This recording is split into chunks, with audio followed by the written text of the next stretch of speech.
जय हिंद प्यारे दोस्तों, स्वागत है आपका इजू के करंट अफेयर्स में। आज हम डिस्कस करेंगे 22 जून के करंट अफेयर्स को, जिसमें हमने इंक्लूड किया है 22 न्यूज़ को, इनके स्टैटिक पोर्शन को, और इनसे रिलेटेड पिछले दिनों में जो न्यूज़ रही थी उनको भी कवर करते हुए चलेंगे। ये मेनली आपके बैंकिंग एग्जाम्स के लिए खास इंपॉर्टेंट सेशन है। अगर आपको इनकी PDF चाहिए तो आप डिस्क्रिप्शन बॉक्स से ले सकते हैं, यानी वहाँ पर आपको लिंक दिया है टेलीग्राम चैनल का, यूजर ID दी गई है, आप वहाँ से सर्च करके टेलीग्राम चैनल पर जुड़ सकते हैं, जहाँ पर 3300 से भी ज़्यादा स्टूडेंट्स आपको जुड़े हुए देखने को मिलेंगे।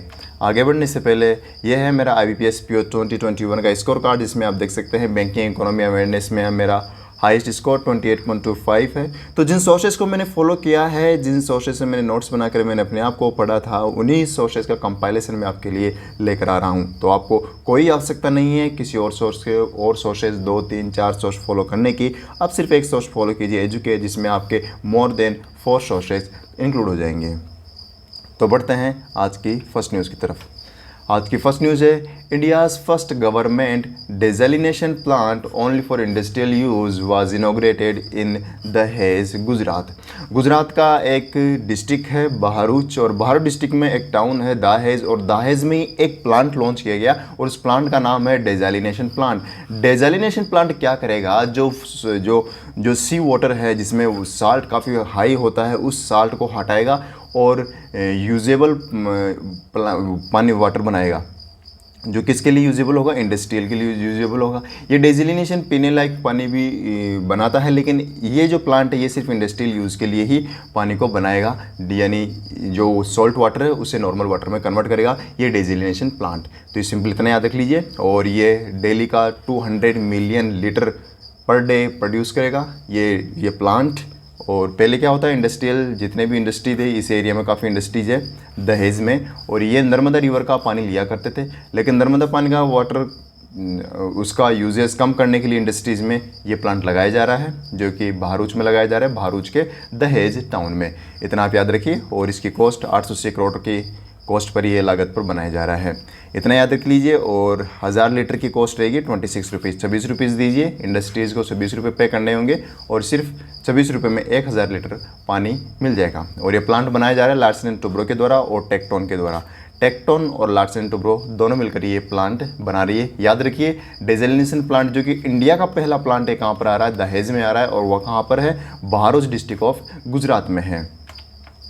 अगली न्यूज़ है, first in India Delhi airport introduce RFID enabled tag to track luggage. आपका लगेज एयरप्लेन में है और आपको पता रखना है, आप एयरप्लेन में नहीं है कि हमारा जो लगेज है वह कहाँ से कहाँ तक पहुँच गया।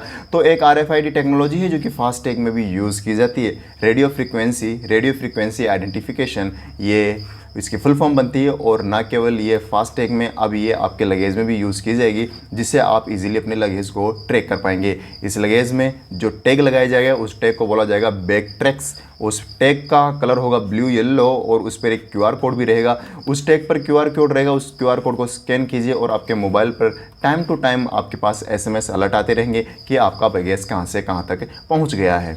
तो याद रखिए, RFID टेक्नोलॉजी को लगेजेस में यूज़ करने वाला पहला एयरपोर्ट कौन सा बन गया है, इंदिरा गांधी इंटरनेशनल एयरपोर्ट, जो कि कौन सा एयरपोर्ट जिसे कहते हैं, दिल्ली एयरपोर्ट भी उसे कहते हैं। इंदिरा गांधी इंटरनेशनल एयरपोर्ट जो कि सबसे बड़ा एयरपोर्ट है इंडिया का। तो इतना आप याद रख लीजिए। और रिसेंटली आपको पता है, आपने पढ़ा नोएडा इंटरनेशनल एयरपोर्ट जो कि बनने जा रहा है यूपी के नोएडा में, और इसके बाद वह दूसरा सेकंड सबसे बड़ा एयरपोर्ट बन जाएगा। अगली न्यूज़ है, Tamil Nadu chief minister flags of luxury tourism cruise ship empress in Chennai ports. Tourism को बढ़ावा देने के लिए चेन्नई पोर्ट में एक क्रूज शिप लॉन्च किए, उसका नाम रखा एम्प्रेस। सिंपल इतना याद रख लीजिए, एम्प्रेस किसने लॉन्च किए, तमिलनाडु ने लॉन्च किए और चेन्नई पोर्ट में लॉन्च किए। और इस शिप को जो कंट्रोल करेंगे उस कंपनी का नाम है कार्डिलिया क्रूज इसका नाम है, कार्डिलिया क्रूज। आप देख सकते हैं ये नाम लिखा कार्डिलिया, इतना याद देखिए। और ये पहली लग्जरी क्रूज है तमिलनाडु की। अगली न्यूज़ है, international literary festival Umesh festival का नाम है, इंटरनेशनल लिटरेरी फेस्टिवल है, हेल्ड इन हिमाचल प्रदेश में होस्ट हुआ है उमेश। और उमेश इंटरनेशनल लेवल पर अगर हम बात करते हो सबसे बड़ा फेस्टिवल है लिटरेरी के मामले में। लिटरेरी के मामले is the biggest international literary festival in the country so far. हमारे देश में अब तक जितने भी लिटरेरी के फेस्टिवल्स हुए हैं उनमें सबसे बड़ा फेस्टिवल है उमेश फेस्टिवल। तो उमेश फेस्टिवल आपके लिए सुपर इम्पोर्टेंट बनता है। हुआ कहाँ पर है? हिमाचल प्रदेश में है। और इसमें more than 400 writers, poets, translators, critics and many more personalities are attended in the festival. तो याद रखिए सुपर इम्पोर्टेंट फेस्टिवल है, हिमाचल प्रदेश में रिसेंटली हुआ है। इसे इनॉग्रेट किया गया है अर्जुन राम मेघवाल के द्वारा, जो कि स्टेट मिनिस्टर है for the culture, minister of state for culture. और कल्चर मिनिस्टर है जी किशन रेड्डी, जी किशन रेड्डी याद रखिए। और ये डोनर मिनिस्टर भी है। अगली न्यूज है, prime minister Narendra Modi inaugurates Delhi Pragati Maidan tunnel. Pragati Maidan तो आपको पता है कहाँ पर है? न्यू दिल्ली में है। तो प्रगति मैदान टनल भी कहाँ पर है? न्यू दिल्ली में। लेकिन न्यू दिल्ली में किस जगह पर है? मथुरा रोड पर। मथुरा रोड पर स्थित है प्रगति मैदान टनल और इसका रिसेंटली इनोग्रेशन किया गया है प्राइम मिनिस्टर नरेंद्र मोदी के द्वारा। तो इसमें एग्जाम पॉइंट ऑफ व्यू से दो चीज़ें इंपॉर्टेंट बनेगी। एक तो प्रगति मैदान टनल है कहाँ पर है? तो आंसर होगा न्यू दिल्ली में। दूसरा बनेगा कि प्रगति मैदान टनल की लेंथ कितनी है? तो 1.6 किलोमीटर लॉन्ग है प्रगति मैदान, ये इसकी लंबाई है। और ये एंटायरली यूनियन गवर्नमेंट के द्वारा फंडेड है, यानी इसमें स्टेट यानी यूटी यानी दिल्ली गवर्नमेंट का कोई रोल नहीं है, सेंट्रल गवर्नमेंट का इसमें रोल है। अगली न्यूज है, IISc Indian institute of science Bengaluru develops mini proteins that can inactivate virus like SARS-CoV-2। Simple SARS-CoV-2 जैसे जो वायरसेस है, जो वर्जन है वायरस का कोविड का, इस वायरस को इन मिनी प्रोटीन्स के द्वारा स्टॉप किया जा सकता है। ना केवल स्टॉप किया जा सकता है बल्कि ऑलरेडी अगर आपके शरीर में कोविड्स के अगर वायरसेस है तो वो उनको अगर पूरी बॉडी में अलग अलग जगह है तो उनको सिर्फ एक जगह कर देगा, पूरी बॉडी में एक ही जगह। इससे क्या होगा कि वायरस ज़्यादा नहीं फैलेगा और इसे कंट्रोल किया जा सकेगा। और नए वायरसेस तो बिल्कुल भी पैदा नहीं होंगे, या बाहर से अंदर नहीं आएंगे, या अंदर वाले न्यू वायरसेस प्रोड्यूस नहीं कर पाएंगे। ये है मिनी प्रोटीन। और ये मिनी प्रोटीन किसने डेवलप किया है? IISc बेंगलुरु के द्वारा। सिंपल याद रख लीजिए, मिनी प्रोटीन्स किसने डेवलप किए? IISc बेंगलुरु के द्वारा। क्या करेगा? ये वायरसेस को इनएक्टिवेट कर देगा, यानी रिप्रोडक्शन उनका बंद कर देगा, नए वायरसेस का आना बंद कर देगा और सभी वायरसेस को एक जगह कर देगा ताकि फैलाव कम होगा। अगली न्यूज़ है, vice president Venkaiah Naidu launches India Qatar startup bridge to link the startup ecosystem. कुछ ही दिन पहले पिछले महीने हमने पढ़ा कि इंडिया UAE स्टार्टअप लॉन्च किया गया था, सेम इंडिया UAE स्टार्टअप। और ये India UAE startup bridge India के जो कॉमर्स एंड इंडस्ट्री मिनिस्टर है पीयूष गोयल, उनके द्वारा लॉन्च किया गया था। लेकिन इंडिया कतर स्टार्टअप ब्रिज किसके द्वारा लॉन्च किया गया? वाइस प्रेसिडेंट वेंकैया नायडू के द्वारा। दोनों में एक चीज़ का डिफरेंस तो ये हो गया, लेकिन पर्पस दोनों का सेम है, to improve the ecosystem of startups. Recently आपको पता है कि इंडिया तीसरा सबसे बड़ा स्टार्टअप इकोसिस्टम है और इसी के रिगार्डिंग और रिसेंटली बेंगलुरु 22 नंबर पर आता है अगर हम बात करें तो सिटीज़ की में। ऐसे में नंबर 1 है स्टार्टअप इकोसिस्टम है बेंगलुरु। और अब इसी को देखते हुए कतर जो बड़े बड़े और जो देश है, कंट्रीज़ है, वो इंडिया के साथ स्टार्टअप ब्रिज बनाने के लिए MOU साइन कर रहे हैं। तो अभी जो इंडिया UAE पार्टनरशिप जो प्रोग्राम हुआ था उसी के दौरान UAE ने MOU साइन किया और अब इंडिया के साथ कतर ने भी MOU साइन कर लिया है स्टार्टअप ब्रिज के रिगार्डिंग। तो याद रखिए। और the bridge was launch during the Qatar and India business forum. और ये जो बिजनेस फोरम है ये जॉइंटली ऑर्गेनाइज की गई थी FICCI के द्वारा, CII के द्वारा, ASSOCHAM के द्वारा और कतर की chamber of commerce and industry, इनके द्वारा ये ऑर्गेनाइज करवाई गई थी। और इंडिया UAE स्टार्टअप ब्रिज में सिर्फ CII ने ये इवेंट ऑर्गेनाइज करवाया था, उसी के दौरान ये वो India UAE startup bridge sign हुआ था। अगली न्यूज़ है, Kotak general insurance partners with PhonePe to offer motor insurance. अगर आपको इंश्योरेंस चाहिए, आपको आपके बाइक का इंश्योरेंस चाहिए, आपको टू व्हीलर का इंश्योरेंस चाहिए, आपको अपनी कार का इंश्योरेंस चाहिए, तो सिंपल आप फ़ोनपे में जाइए, फ़ोनपे दिखाएगा आपको कोटक जनरल इंश्योरेंस का प्लान्स दिखाएगा इंश्योरेंस में, और आप वहाँ से इंश्योरेंस प्लान ले सकते हैं। तो सिंपल याद रखिए, कोटक महिंद्रा जनरल इंश्योरेंस ने किसके साथ MOU साइन किया है? तो फ़ोनपे के साथ MOU साइन किया है।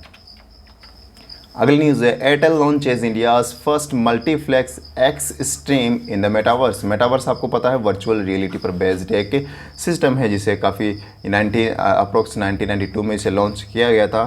और मेटावर्स जो कि आने वाला फ्यूचर है। और इसी के देखते हुए एक्स स्ट्रीम लॉन्च किया गया है एयरटेल के द्वारा। एक्स स्ट्रीम एक पार्टी नाइट मेटावर्स है, यानी पार्टी नाइट मेटावर्स यहाँ पर 20 स्क्रीन ऐड हो सकती है, 20 लोग जुड़ सकते हैं और फिर वह आराम से यानी OTT जैसे मतलब ओवर द टॉप यानी नेटफ्लिक्स, अमेज़ोन प्राइम, ये चीज़ें देख सकते हैं एक साथ। यानी इन्हें देखने के बाद ऐसा फील होगा कि हम सभी एक ही जगह बैठे हैं। तो ये है पार्टी नाइट मेटावर्स जो किसने लॉन्च किया है, एयरटेल ने, और इसका नाम क्या है, एक्स स्ट्रीम। एक्स स्ट्रीम याद रखिए, एक्स स्ट्रीम किसने लॉन्च किया, एयरटेल ने, और ये इंडिया का पहला ऐसा मल्टीप्लेक्स मेटावर्स है। अगली न्यूज़ है European union recommends candidates status for Ukraine and Moldova. Simple याद रख लीजिए, यूरोपियन यूनियन में 2 कंट्रीज़ और ऐड करने की इन्होंने सजेशन दिया है। एक तो है यूक्रेन, एक है मालडोवा। दोनों यूरोपियन कंट्रीज़ हैं, याद रखिए। और यूरोपियन कमीशन ने इसे, यूरोपियन कमीशन और यूरोपियन यूनियन में क्या अंतर है, यूरोपियन यूनियन एक ग्रुप्स है 27 कंट्रीज़ का, और इसी के यूरोपियन यूनियन के एडमिनिस्ट्रेटिव वर्क काज को कौन देखता है, यूरोपियन कमीशन। तो याद रखिए दोनों सेम है। इसकी जो मेन बॉडी है यूरोपियन यूनियन है और इसके एडमिनिस्ट्रेटिव कंट्रोल को कौन देखता है, यूरोपियन कमीशन। तो यूरोपियन कमीशन ही देखेगा किसको ऐड करना है, किसको रिमूव करना है। तो यूरोपियन यूनियन हिस्टोरिक स्टेप लेने जा रहा है, यानी 2 कंट्रीज़ यूरोपियन 2 कंट्रीज़ यूक्रेन और मालडोवा को भी ऐड करने जा रहे हैं। पहले 27 मेंबर है ऑलरेडी यूरोपियन यूनियन में, अब इनको तो ऐड कर दिया जाएगा तो 29 हो जाएंगे। अगर यूरोपियन कमीशन या यूरोपियन यूनियन की बात करें तो दोनों का हेडक्वार्टर ब्रसेल बेल्जियम में है। लेकिन अगर मैं बात करूँ यूरोपियन पार्लियामेंट का हेडक्वार्टर कहाँ पर है, तो इसका आंसर बनेगा स्ट्रासबर्ग, फ्रांस में इसका हेडक्वार्टर है यूरोपियन पार्लियामेंट का। तीनों में अंतराफ डिफरेंस आप समझने की कोशिश कीजिए और इनका हेडक्वार्टर्स आप याद रखिए, कंफ्यूज बिल्कुल मत होइए। यूक्रेन की बात करें तो कैपिटल इसकी कीव है और हर्वेनिया इसकी करेंसी है, और मालडोवा चिशिनवाऊ यहाँ की कैपिटल है चिशिनवाऊ, और करेंसी लिव है, याद रखिए करेंसी लिव है। अगली news, recently women's peace security seminar held at Ulaanbaatar Mongolia. Mongolia capital Ulaanbaatar में recently women peace and security seminar host हुआ। और ऐसा नहीं कि इंटरनेशनल लेवल का ये कोई सेमिनार है, ये सिर्फ मंगोलिया का ही सेमिनार है जो कि इंटरनेशनल लेवल पर ही वुमेन्स की पीस और सिक्योरिटी पर ध्यान देता है। यानी इसका मेन फोकस है कि वुमेन्स की सेफ्टी हो और वुमेन्स का जो सिक्योरिटी में जो रोल है उसको एम्पावर करना। फॉर एग्जांपल आर्मी में, नेवी में, एयरफोर्स में, इनमें जो वुमेन्स का जो सिक्योरिटी उनका रोल है, उन्हें उनके बारे में उनकी जो महत्वता है उसको बताना। तो याद रखिए ये रिसेंटली इवेंट हुआ उलानबतर मंगोलिया में, ये इवेंट हुआ और इस इवेंट को होस्ट जिसने किया है उनका नाम है, जो कि मंगोलिया की ही प्रेसिडेंट है, उखना खुरलेसुक। उखना खुरलेसुक जो कि प्रेसिडेंट है मंगोलिया के, इन्होंने इसे यानी कह सकते हैं हेड किया है और इन्हें इनॉग्रेट किया है वुमेन पीस सिक्योरिटी सेमिनार को। याद रखिए कहाँ पर हुआ, उलानबतर में हुआ। इंडिया की तरफ से वुमेन सोल्जर्स की टीम गई है जो कि इंडियन आर्मी की है। इंडियन आर्मी के जो वुमेन सोल्जर्स है उन्होंने इसमें पार्टिसिपेशन लिया है। अगली न्यूज़ है European parliament votes to ban sale of the new petrol and diesel cars by 2035। मैंने क्विज़ में भी पूछा था आज से 4 से 5 रोज़ पहले टेलीग्राम पर कि यूरोपियन पार्लियामेंट नए पेट्रोल और डीजल कार्स को बैन कब से कर रही है, तो आंसर होगा 2035 से। तो याद रखिए सिंपल ये कि क्वेश्चन बनेगा इसमें। कारण रीज़न सिंपल है कि इलेक्ट्रिक कार्स को, इलेक्ट्रिक व्हीकल्स को प्रमोट करना इसका मेन उद्देश्य है। और ये वोट किया गया था यूरोपियन यूनियन के दौरान, यूरोपियन यूनियन की असेंबली हुई थी उसी के दौरान ये वोट किया गया था। और ये यूरोपियन असेंबली रिसेंटली होस्ट कहाँ हुई थी, स्ट्रासबर्ग फ्रांस में हुई थी, जहाँ पर यूरोपियन पार्लियामेंट का हेडक्वार्टर है। अगली न्यूज़ है NASA launches a new comprehensive map on moon unified geologic map of the moon. Recently कुछ दिनों पहले हमने पढ़ा था कि जो कि डिटेल्ड मैप ऑन मून किसने लॉन्च किया है, तो फिर आंसर बनेगा चाइना ने बिल्कुल detailed map on moon launch किया है। और अब unified geologic map of the moon किसने लॉन्च किया, तो फिर आंसर बनेगा नासा ने लॉन्च किया है। और जो इसका रेशियो है, इसकी जो क्वालिटी रेशियो है नासा के द्वारा लॉन्च किया गया unified geologic map of the moon, इसका 1:50 लाख स्केल साइज इसकी है। और चाइना के द्वारा जो लॉन्च किया गया डिटेल्ड मैप ऑफ मून है उसकी स्केल साइज है 1:25 लाख, 1:25 लाख, और इसके 1:50 लाख। और ये सरफेस की जितने मून के सरफेस की कंप्लीट डिटेल बताएगा। इससे क्या होगा कि आने वाले जितने भी रिसर्च होगी, आने वाले जितने भी प्रोजेक्ट्स होंगे, मिशंस होंगे टू द मून, उसे आसानी मिलेगी इस यूनिफाइड जियोलॉजिक मैप के द्वारा। मून की बात करें तो इंडिया यानी अर्थ से मून की डिस्टेंस 240,000 माइल्स ये इसकी डिस्टेंस है, और यानी इसे नेचुरल सैटेलाइट भी कहा जाता है। अर्थ का नेचुरल सैटेलाइट किसे कहा जाता है? मून को कहा जाता है। ये पांचवा सबसे बड़ा मून है अपने पूरे कंप्लीट सोलर सिस्टम का, 5th सबसे बड़ा मून है। और जो मून का जो एक एटमॉस्फेयर है जो कि बहुत पतला है, उसे एक्सपोस्फीयर भी कहा जाता है। एक्सपोस्फीयर याद रखिए। और मिशन याद रख लिए, चंद्रयान 3 जो कि इंडिया का मिशन है, आर्टेमिस मिशन यूएसए का है यानी नासा का है, और चेंगेज 5 ये चाइना का मिशन है जो कि मून के लिए आने वाले अपकमिंग मिशंस है, याद रखिए। अगली न्यूज़ है author Ruth Ozeki wins women's prize for fiction. ये है रुथ ओजेकी, और उन्हें वुमेन्स प्राइज दिया गया for the fiction for her novel the book of form and emptiness. ये उनकी नॉवल है, और इसी नॉवल के रिगार्डिंग इन्हें वुमेन फिक्शन प्राइज़ दिया गया है, वुमेन्स प्राइज़ फॉर फिक्शन दिया गया है। इसी वुमेन्स प्राइज़ को पहले ऑरेंज प्राइज़ भी कहा जाता था, लेकिन अब इसे ऑरेंज प्राइज़ ना कहकर वुमेन्स प्राइज़ कहा जाता है। और रुथ ओजेकी की बात करें तो ये यूएस कनेडियन ऑथर है, ना केवल ऑथर, ये फिल्म मेकर भी है, यूएस कनेडियन है। याद रखिए, नाम याद रख लीजिए, सफिशिएंट रहेगा। रुथ ओजेकी, उन्हें ही वुमेन्स फिक्शन प्राइज़ दिया गया है। और बुक का नाम याद रख लीजिए, the book of form and emptiness. अगली न्यूज़ है international Indian film academy award IIFA held in Abu Dhabi UAE में रिसेंटली आईआईएफए आईफा इवेंट होस्ट हुआ, यानी international India film academy award हुआ। इसी दौरान जो इंपॉर्टेंट अवार्ड्स दिए गए वो आपके सामने हैं। शेरशाह मूवी जो कि बेस्ट फिल्म अवार्ड इस मूवी को दिया गया है। बेस्ट फिल्म अवार्ड किसे दिया गया? शेरशाह मूवी को। और शेरशाह मूवी को डायरेक्ट किसने किया है? विष्णुवर्धन, और विष्णुवर्धन को बेस्ट डायरेक्टर का भी अवार्ड दिया गया। तो शेरशाह मूवी ने 2 अवार्ड जीते हैं, एक तो डायरेक्टर का अवार्ड विष्णुवर्धन को दिया गया, और शेरशाह बेस्ट मूवी अवार्ड दिया गया। दूसरी बात करें एक्टर की बात करें तो विक्की कौशल जो उनका जो सरदार उधम मूवी के रिगार्डिंग इन्हें दिया गया, सरदार उधम। और best actress in the female Kriti Sanon को दिया गया फॉर द मूवी मिमी। और बेस्ट फिल्म शेरशाह है ही, बेस्ट डायरेक्टर शेरशाह के डायरेक्टर विष्णुवर्धन है ही। सिर्फ 4 नाम याद रख लीजिए, it's sufficient in this award ceremony.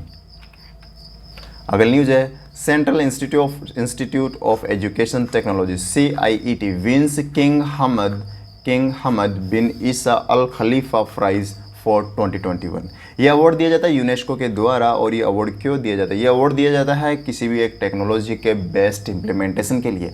For example इस कंपनी ने CIET कंपनी क्या है? CIET डिपार्टमेंट है जो कि मिनिस्ट्री ऑफ एजुकेशन के तहत आता है। इसने रिसेंटली क्या है कि जो कोविड के दौरान है PME विद्या जो एक एप्लीकेशन है, ये एप्लीकेशन लॉन्च की गई थी कोविड के दौरान। जो टेक्निकल एजुकेशन है उससे लोग वंचित ना रहे, उसी के लिए PME विद्या लॉन्च की गई थी, और वह अपने टेक्निकल एजुकेशन को कंटिन्यू रख सकें।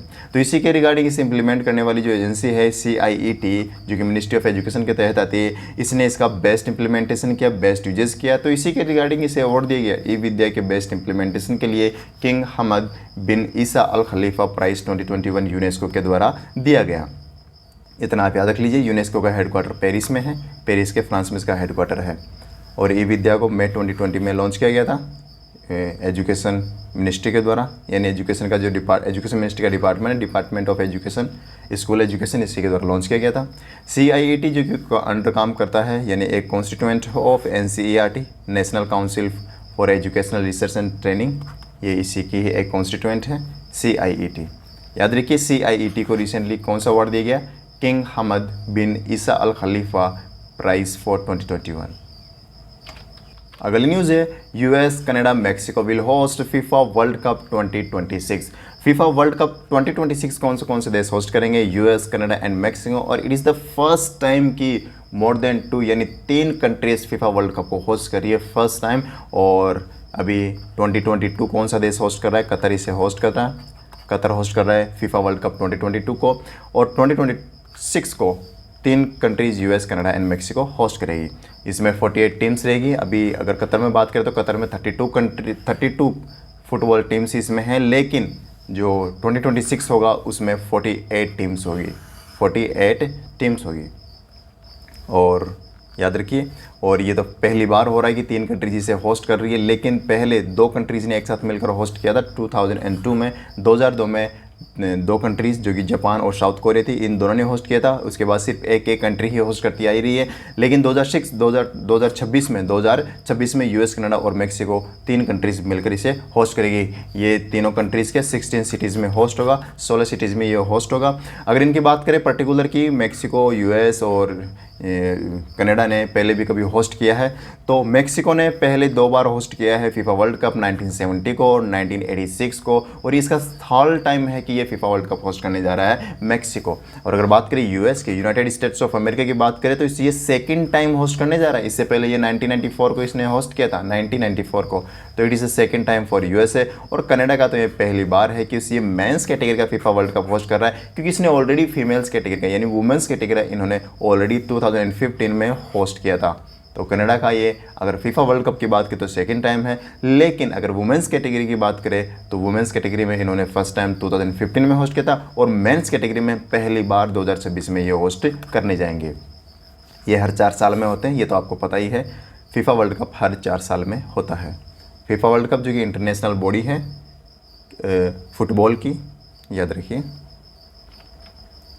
अगली न्यूज़ है, Neeraj Chopra to be lead athletics team for commonwealth games 2022 which will be going to be held in Birmingham UK के बर्मिंघम में होस्ट होने वाले हैं कॉमनवेल्थ गेम्स 2022। और इसी में इंडिया की तरफ से जो टीम जाएगी एथलेटिक्स की, उसे लीड कौन करेंगे? नीरज चोपड़ा। सिंपल इतना याद रख लीजिए, नीरज चोपड़ा होस्ट करेंगे। और इसमें 37 मेंबर जाएंगे इंडियन एथलेटिक्स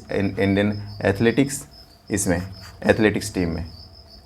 तो 37 मेंबर्स जाएंगे और इसे लीड कौन करेंगे? नीरज चोपड़ा इन्हें लीड करेंगे। कॉमनवेल्थ गेम्स 2022 वाले तो बर्मिंघम यूके में हो रहे हैं, लेकिन 2026 वाले कहाँ पर होंगे? 2026 वाले होंगे ऑस्ट्रेलिया में।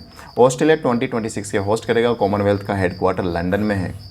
हेडक्वार्टर कहाँ पर? लंदन में है। 2026 का ऑस्ट्रेलिया होस्ट करेगा। यूके बर्मिंघम 2022 का होस्ट कर रहे हैं। नीरज चोपड़ा जो आपको पता है क्या क्या करते हैं, क्या फेंकते हैं? बाला फेंकते हैं। इंडियाज परिणति नायक, यही है Parinati Nayak, you can see, wins bronze in the Asian artistic gymnastic championship. Gymnastic खेलती है ये परिणति नायक, और इन्होंने recently Asian artistic gymnastic championship में ब्रॉन्ज मेडल जीता है। और ये इन्होंने सेकंड टाइम ये मेडल जीता है, और ऐसा करने वाली फर्स्ट जिम्नास्टिक प्लेयर हो गई है परिणति नायक, जिन्होंने एशियन लेवल के ब्रॉन्ज मेडल, या कह सकते हैं सिर्फ मेडल जीते हैं एटलीस्ट 2 मेडल जीतने वाली पहली परिणति नायक बन गई, जिसने एशियन लेवल के 2 मेडल जीते हैं।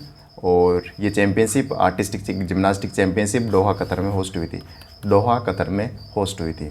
इनका नाम याद रखिए। 1 नंबर का प्रश्न ये पूछ जाएगा, परिणति नायक किस खेल से संबंधित है? रिसेंटली 6 हाई कोर्ट जजेस को अपॉइंट किया गया, यानी 5 तो नए अपॉइंट किए गए, लेकिन एक जो दिल्ली हाई कोर्ट में है चंद्र शर्मा, इन्हें तेलंगाना से ट्रांसफ़र करके कहाँ पर लाया गया? दिल्ली हाई कोर्ट में लाया गया। तो सिंपली आप याद रख लीजिए, चंद्र शर्मा दिल्ली हाई कोर्ट के नए चीफ जस्टिस बनाए गए। और उज्जैन भुयान को तेलंगाना के बनाए गए। रश्मिन एम छया को गुवाहाटी के, S.S. शिडे को राजस्थान हाई कोर्ट के, आज़म ए सैयद को हिमाचल प्रदेश के, और विपिन संघी को उत्तराखंड के।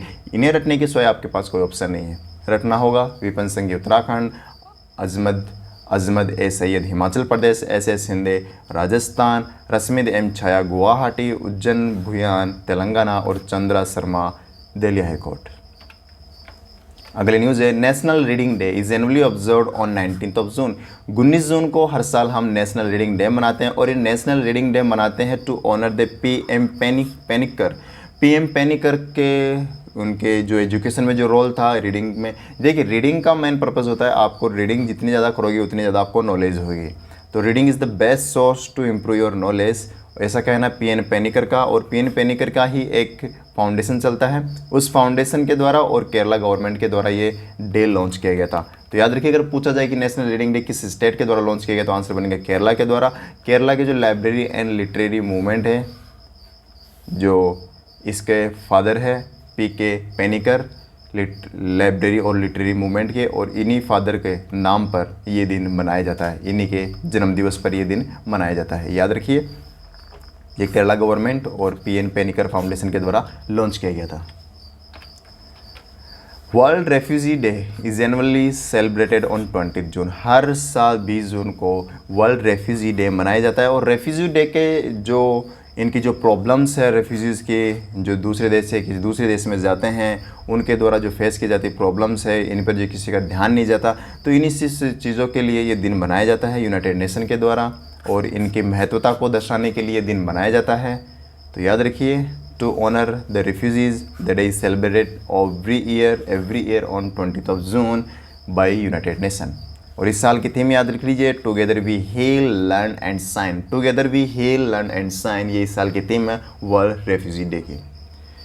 तो ये था आज का ओवरऑल सेशन 22 जून का। कैसा लगा सेशन कमेंट करके जरूर बताइए। मिलते हैं 23 जून की में, तब तक के लिए गुड बाय।